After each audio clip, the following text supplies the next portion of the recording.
Olá, Deus abençoe sua vida. Vamos ler mais 3 capítulos da Bíblia. Capítulo 4, capítulo 5 e o capítulo 6 do Evangelho de João.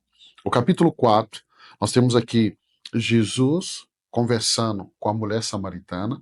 Esse diálogo é lindo. Nós temos a cura de um filho de um oficial.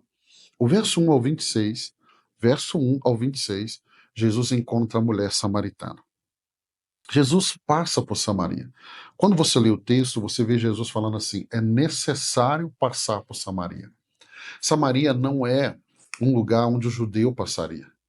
Nós já lemos os outros evangelhos, deixa eu te lembrar que Jesus vai tentar, quando ele está indo para Jerusalém, manda os discípulos à frente, e uma aldeia samaritana não recebe Jesus. Por quê? Porque o rosto dele é como de quem iria para Jerusalém. Os samaritanos não davam bem com o judeu. Havia outros caminhos. Mas por que Jesus passa? Jesus passa porque ele queria encontrar com essa mulher. E Jesus vai descansar junto ao poço de Jacó. E ali ele encontra uma mulher samaritana. Jesus começa o diálogo. Jesus começa pedindo água. E aí a conversa é sobre água viva. Jesus, ele revela que Jesus oferece uma água que satisfaz a sede espiritual para sempre. E nesse diálogo, Jesus vai expor detalhes da vida da mulher, levando-a a reconhecer que ele é um profeta. E Jesus se revela como Messias. É muito lindo, porque porque nós estamos falando de uma samaritana, de uma mulher com vários relacionamentos, de uma mulher que Jesus talvez não conversaria com ela dentro da perspectiva do religioso, mas Jesus começa. O diálogo de Jesus com a mulher samaritana, para mim, é um diálogo cheio de graça, cheio de amor. É esse coração de Jesus revelando de um Jesus que vai atrás de uma mulher pecadora samaritana e Jesus restaura a sua vida. Ela crê em Jesus. Quando nós vamos no verso 27 ao 38, nós temos Jesus com os discípulos e aí a colheita espiritual. Quando os discípulos retornam, eles ficam surpresos por ver Jesus falando com a mulher. Gente, ela era samaritana, ela era mulher, não era normal, natural um judeu conversando com a mulher samaritana.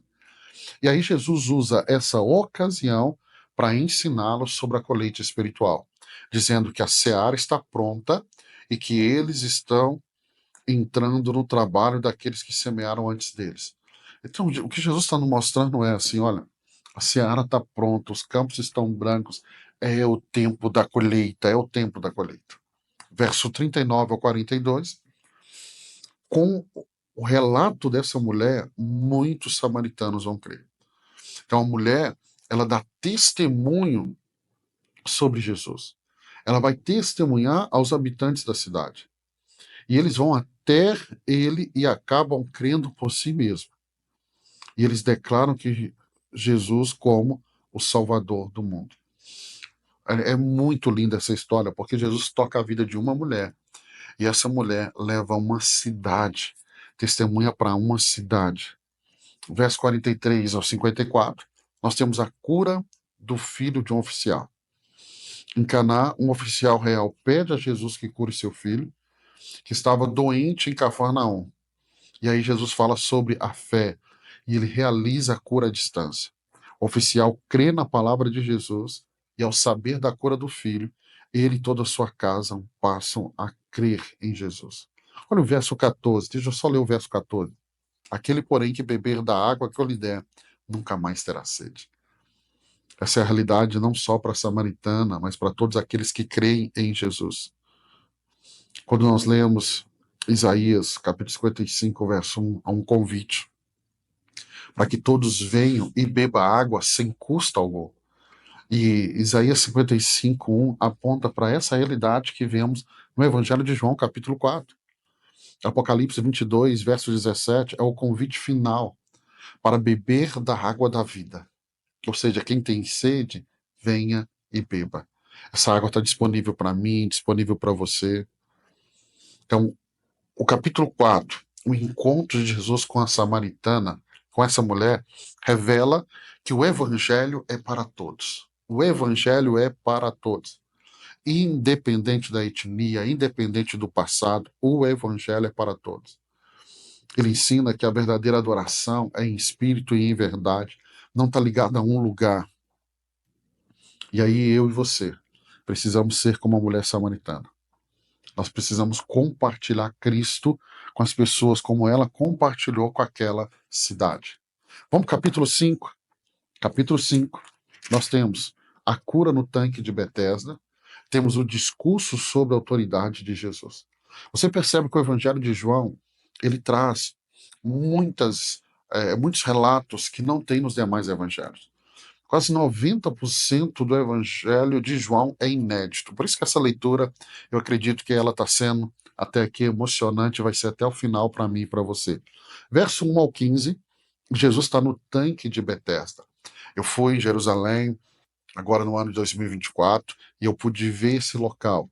Se você um dia fizer essa viagem, e você pode fazer essa viagem conosco, você vai nesse lugar. E fomos ali, onde era o tanque de Betesda. Jesus vai ao tanque de Betesda, era o momento da festa dos judeus, e ali ele encontra um homem que estava doente há 38 anos. Jesus sabe da realidade dele, e ele pergunta ao homem se ele quer ser curado. O homem vai dizer, olha, não tem ninguém para me colocar no tanque. Por quê? Porque ali era um lugar que ficavam muitos enfermos, porque eles criam que em um determinado momento um anjo descia para movimentar as águas, e o primeiro que entrava ali era curado. Jesus vai curá-lo. Jesus pergunta, você quer ser curado? E ele não entende, ele está dizendo assim, ninguém me coloca na água. Eu não tenho ninguém para me ajudar. E aí Jesus o cura, fala com ele, levanta, toma o seu leito e anda. E essa cura é impressionante, porque esse milagre ele vai causar polêmica nos líderes religiosos. Por quê, pastor? Porque ele é realizado no sábado. E para os líderes religiosos, no sábado não podia fazer nada. Não podia libertar um homem que há 38 anos estava no sofrimento. Olha o que a religião faz. Para eles, era mais certo o homem permanecer no estado onde ele estava há 38 anos, do que Jesus o curaram no sábado. Verso 16 ao 18 é a controvérsia do sábado. Os líderes judeus vão perseguir Jesus por ele realizar a cura no sábado, e Jesus responde dizendo que ele está fazendo a obra do Pai, a obra do seu Pai. Essa declaração é vista como blasfêmia pelos líderes.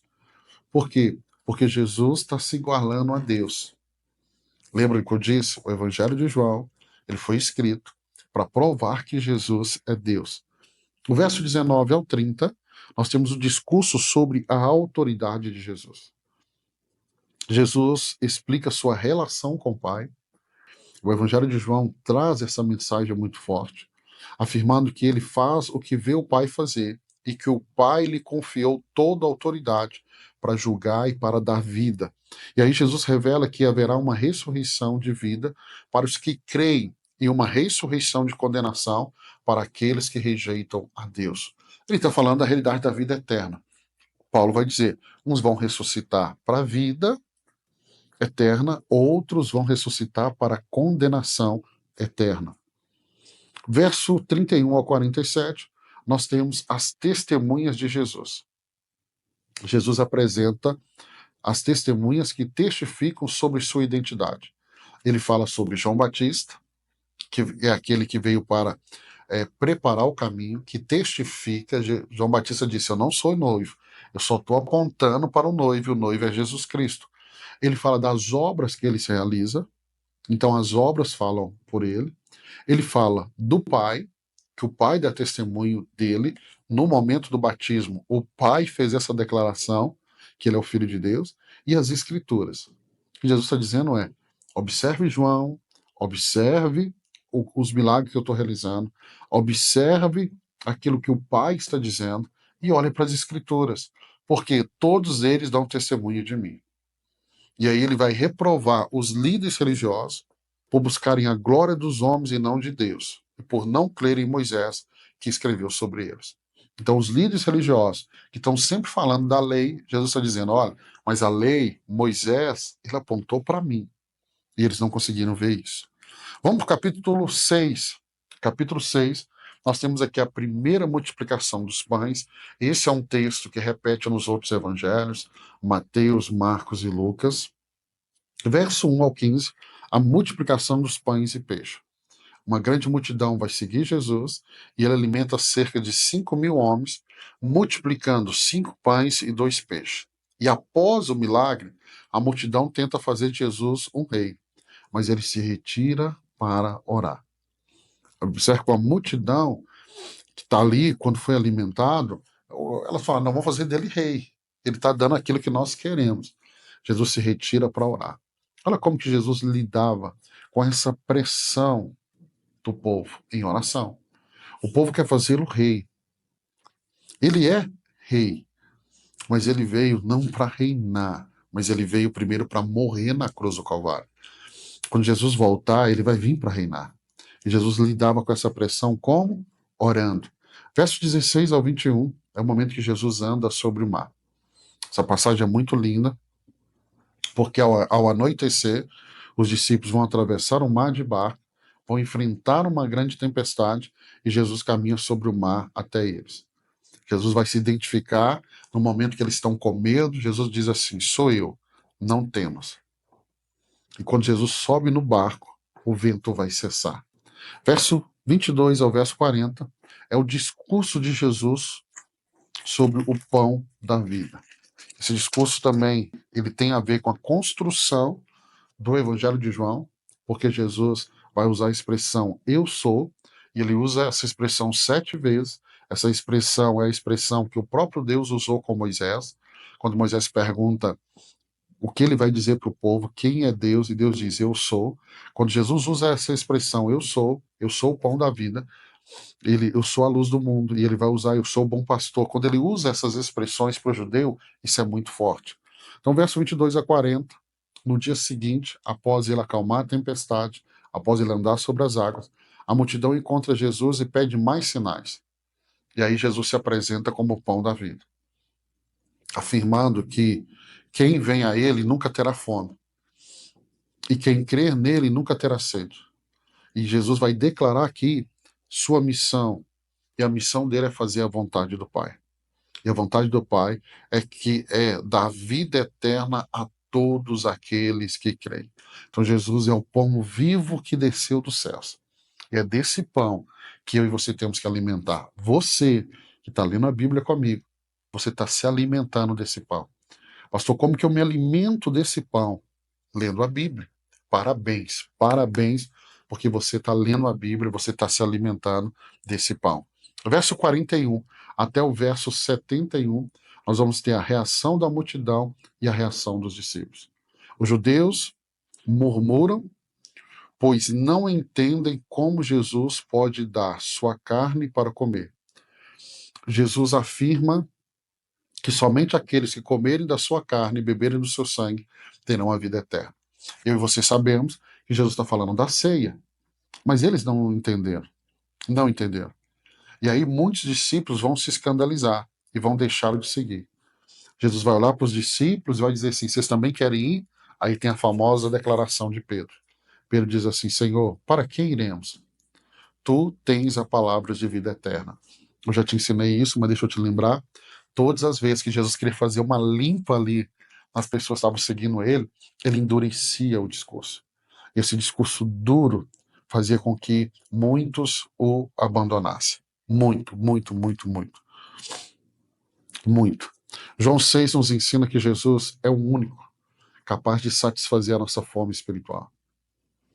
João capítulo 6 nos ensina que ele é o pão da vida, que ele é a verdadeira provisão de Deus para a humanidade, que eu e você devemos nos alimentar dele diariamente, que devemos buscar constantemente uma relação com Cristo. Isso é depender dele em fé, isso é ter fé em suas palavras, promessas, mesmo quando está difícil de entender. Então, que você continue se alimentando desse pão vivo que desceu dos céus. Parabéns, porque quando você está lendo as Escrituras, você está se alimentando desse pão. Deus abençoe sua vida. Que bom caminhar com você aqui nessa leitura. Amanhã, se Deus permitir, nós vamos ler mais 3 capítulos do Evangelho de João. Deus abençoe a sua vida.